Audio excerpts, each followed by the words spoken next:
বেশ কিছুদিন আগে রিয়াদির কাছ থেকে একটা শাড়ি অর্ডার করেছিলাম। চিকুর বার্থডের সময় বাড়িতে গিয়ে শাড়িটার ওপেনিং ভিডিও শ্যুট করে রেখে দিয়েছিলাম, বাট সেটার সময় সুযোগ হয়ে ওঠেনি যে পোস্ট করব।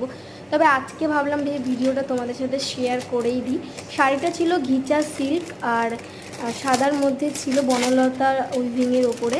তো যাই হোক, শাড়িটা কিন্তু দারুণ ছিল। আমার তো পার্সোনালি খুব খুব খুব ভালো লেগেছে। তোমাদের কেমন লেগেছে সেইটা আমাকে অবশ্যই কমেন্ট করে জানিও।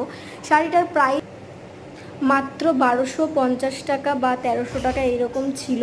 তো যাই হোক, খুবই রিজনেবল প্রাইস। আর এই গরমে এই শাড়িটা একদম পারফেক্ট, যে কোনো অনুষ্ঠানে এই শাড়িটা তোমরা পরতে পারবে। তবে শাড়িটা কিন্তু আমি পুরোপুরি খুলিনি, কারণ একবার পুরোপুরি খুলে ফেললে আমি আর আগের মতনভাবে ফোল্ড করতে পারবো না, তাই খুলিনি। তো যাই হোক, খুব তাড়াতাড়ি এই শাড়িটা পরে আমি আবার ভিডিও করব বা রিসেন্ট কোথাও গেলেই শাড়িটা পরবো, তখন তোমরা ভালোভাবে দেখতেই পাবে। তো কেমন লাগলো সেটা তোমরা অবশ্যই কমেন্ট করে জানিও। আমার কিন্তু